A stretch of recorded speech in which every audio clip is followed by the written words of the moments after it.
share your views without sounding too direct or confrontational. They help create a more balanced and friendly atmosphere in the conversation. Another aspect of conversational English is understanding the flow of the conversation. Conversations can go in different directions, and that's perfectly fine. One moment you might be talking about movies, and the next you're talking about food or family. The ability to transition smoothly between topics is important. You might say, "That reminds me of something else I wanted to ask you about." Or, "Speaking of that, I've been wondering." These transitions help keep the conversation lively and prevent awkward silences. At times, you might not understand everything that's being said, and that's okay. Don't be afraid to ask for clarification. You can politely say, "Sorry, could you repeat that?" Or, "I didn't catch that part. Could you explain it again?" Asking for clarification is a great way to show that you're engaged and want to understand. Most people appreciate this because it shows you care about the conversation. It's also important to keep your sentences clear and not too complicated. This is especially helpful for beginners. Instead of using long, complex sentences, try to express your thoughts in a simple way. For example, instead of saying, "I would really appreciate it if you could share more detailed information about your recent vacation to Italy, as I'm very interested in that region and would love to visit it myself," you can say, "I'd love to hear about your trip to Italy. What was your favorite part?" This way, you keep the conversation easy to follow and natural. Small talk is a key part of conversational English. It's light, casual conversation that doesn't dive into deep topics, but it's perfect for meeting new people or warming up before a bigger discussion. For instance, when you meet someone new, asking about their day or weekend plans is a great way to start. You could ask, "What did you do this weekend?" Or, "How's your day going so far?" These simple questions help break the ice and allow the other person to talk about themselves, which is something everyone loves to do. Building confidence in your speaking skills also means accepting that you might make mistakes. In fact, making mistakes is part of the learning process, and it's something we all experience. If you don't know a word or phrase, don't be afraid to ask for help or use simpler language.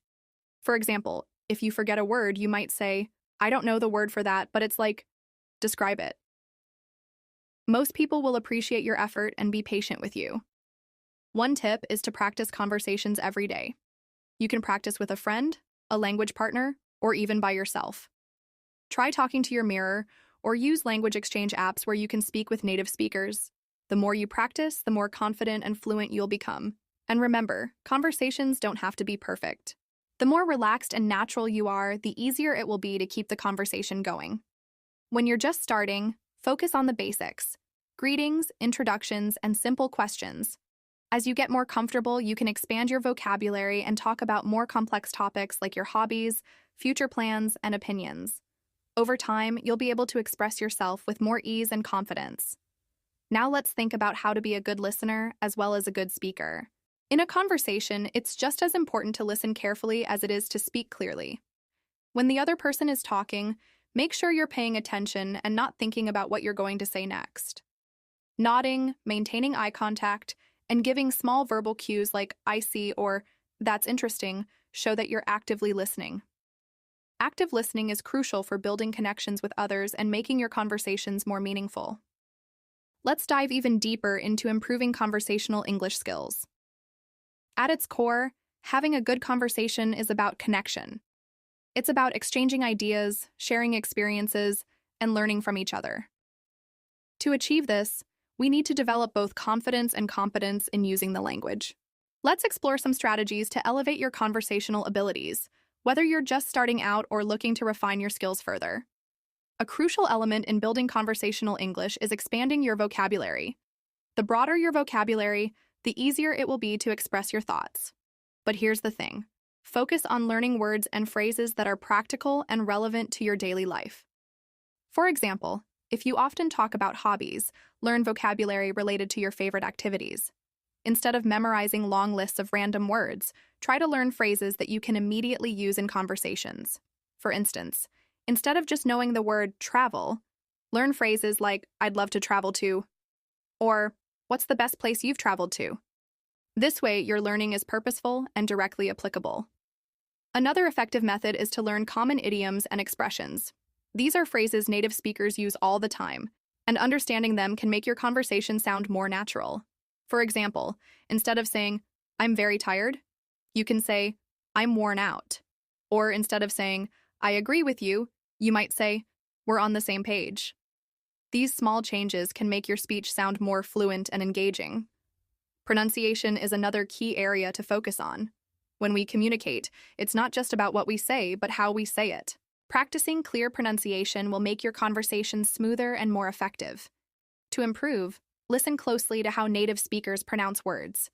Notice their rhythm, intonation, and how they stress certain syllables. Then, try to mimic them. You can use online tools or apps to listen to native speakers and repeat after them. Even watching movies or TV shows in English and pausing to repeat lines can be a fun and effective way to practice. Now, let's talk about maintaining a conversation. One way to keep the dialogue flowing is by using follow-up questions. Let's say someone tells you, I just got back from a trip to Spain. Instead of responding with a simple, that's nice, you could ask, wow, Spain. What was your favorite part of the trip? Or, what cities did you visit? These follow-up questions show that you're interested and give the other person a chance to share more. It also takes the pressure off you because they'll be doing more of the talking. Another way to keep a conversation alive is by sharing a little about yourself. For example, if someone mentions that they enjoy playing soccer, you might respond with, I've always wanted to try soccer. I usually play basketball, but soccer looks so exciting. How often do you play?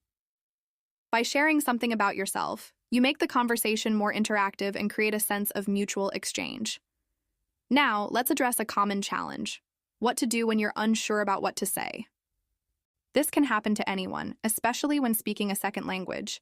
The key is to stay calm and use simple strategies to buy yourself time. You could say, that's an interesting point. Let me think about that for a moment. Or you can rephrase what the other person said, giving yourself a moment to collect your thoughts. For example, if someone says, I find history fascinating, you could respond with, history is such a rich subject. What period do you enjoy studying the most? To truly excel in conversational English, you need to practice regularly. But here's a tip.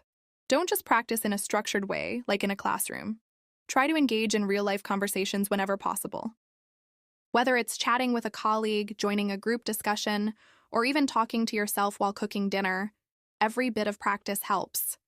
If you don't have someone to practice with, consider joining online language exchange groups. These communities are full of people who are also looking to improve their language skills, and they offer a supportive environment for practice. Let's also talk about body language. Did you know that communication isn't just about words? Nonverbal cues like gestures, facial expressions, and posture play a huge role in how your message is received. For example, maintaining good eye contact shows that you're engaged in the conversation. Smiling can make you appear more friendly and approachable. Even the way you nod your head can indicate that you're listening and agreeing with what's being said. When it comes to tone, think about how your voice conveys your emotions. A monotone voice can make you sound uninterested, while a varied tone shows enthusiasm.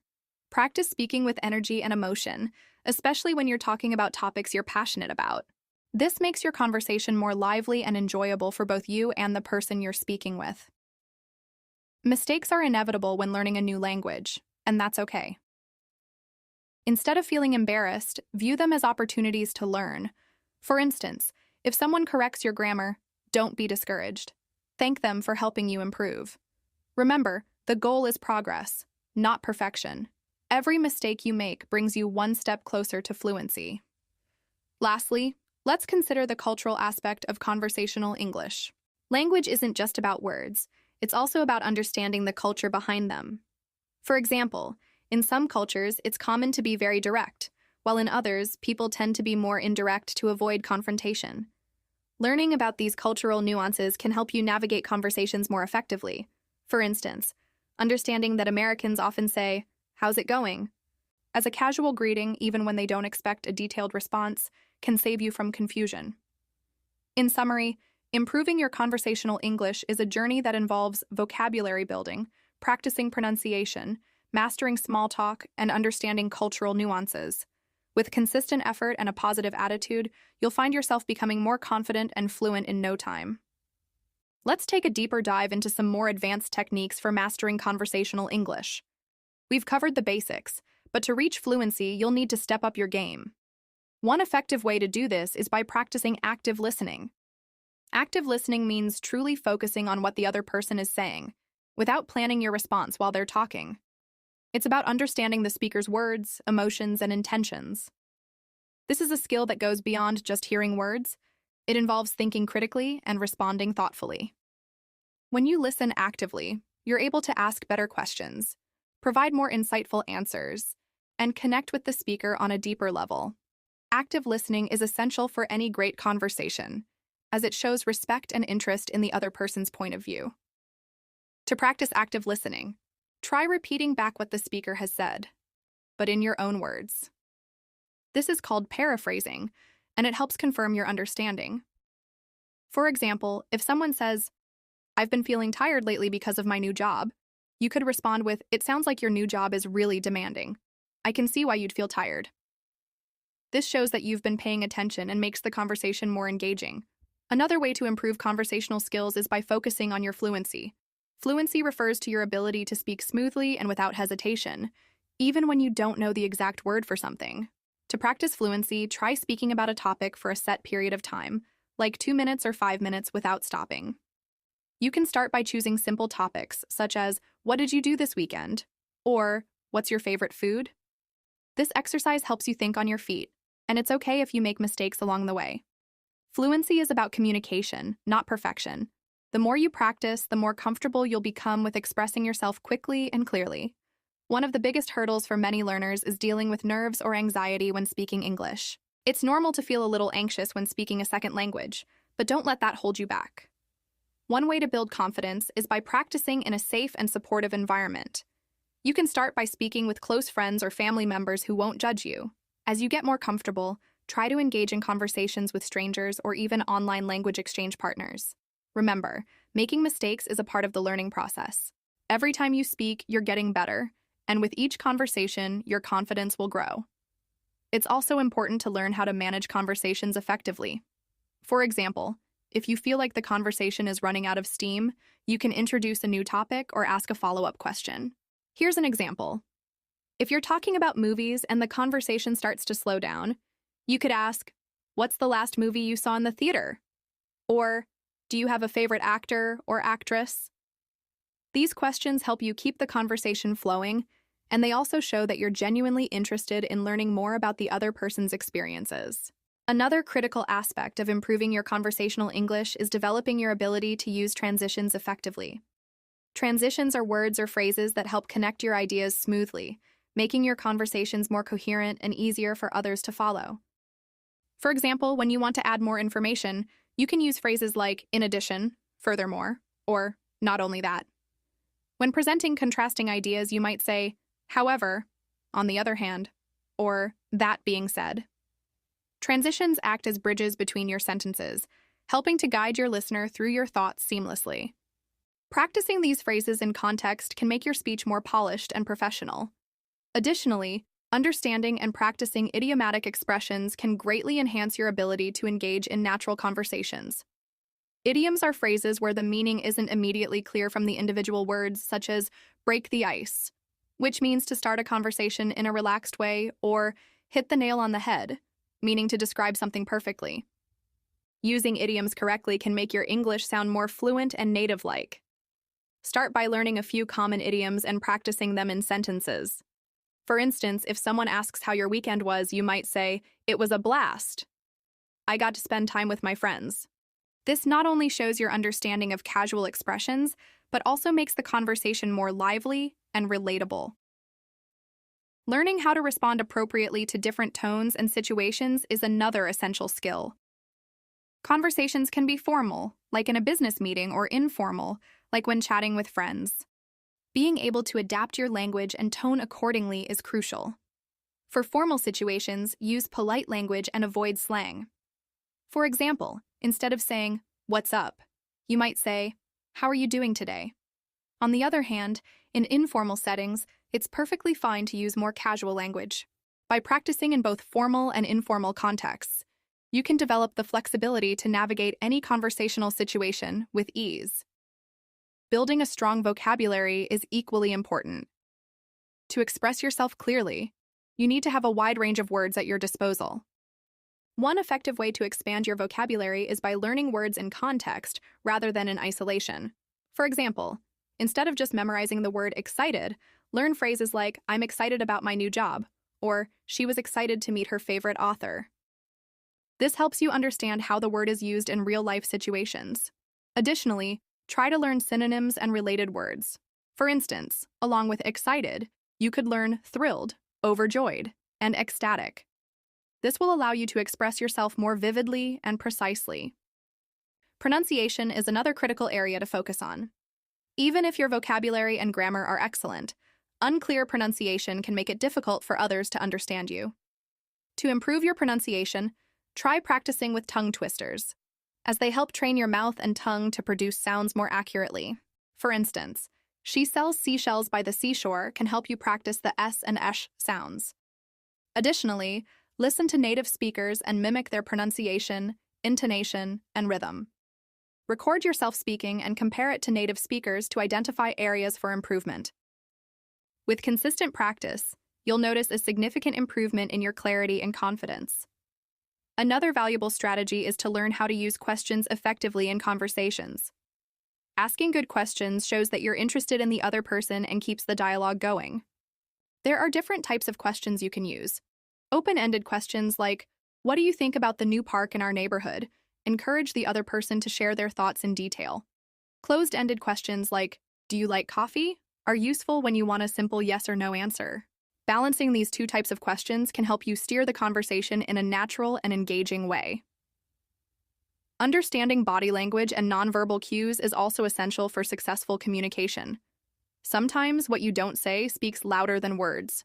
For example, maintaining eye contact shows that you're paying attention, while nodding occasionally indicates agreement or understanding. Smiling can help create a positive atmosphere, making the other person feel comfortable. On the other hand, crossing your arms or avoiding eye contact might give the impression that you're not interested. Practice being aware of your own body language and observing others to better understand the unspoken elements of communication. Another way to improve is by practicing storytelling. People love hearing stories, and being able to share your own experiences in an engaging way is a great skill. When telling a story, remember to include details that bring it to life. For example, instead of saying, I went to a park and it was nice, you could say, last weekend I visited this beautiful park with tall, green trees and a sparkling lake. I spent hours walking along the trails, listening to the birds and enjoying the fresh air. Adding vivid descriptions and emotions makes your story more interesting and helps the listener feel connected to your experience. If you want to take your conversational skills to the next level, consider joining a language exchange group or finding a speaking partner online. These platforms give you the chance to practice with people from different backgrounds, exposing you to various accents and conversational styles. Additionally, you'll learn about different cultures, which can make your conversations more meaningful and insightful. When practicing with a partner, focus on having natural, flowing conversations rather than just practicing set phrases. This will prepare you for real-life situations where conversations don't always follow a predictable script. Lastly, it's important to reflect on your progress and identify areas for improvement. After each conversation, ask yourself questions like, did I understand the other person clearly? Was I able to express my thoughts effectively? And what could I do better next time?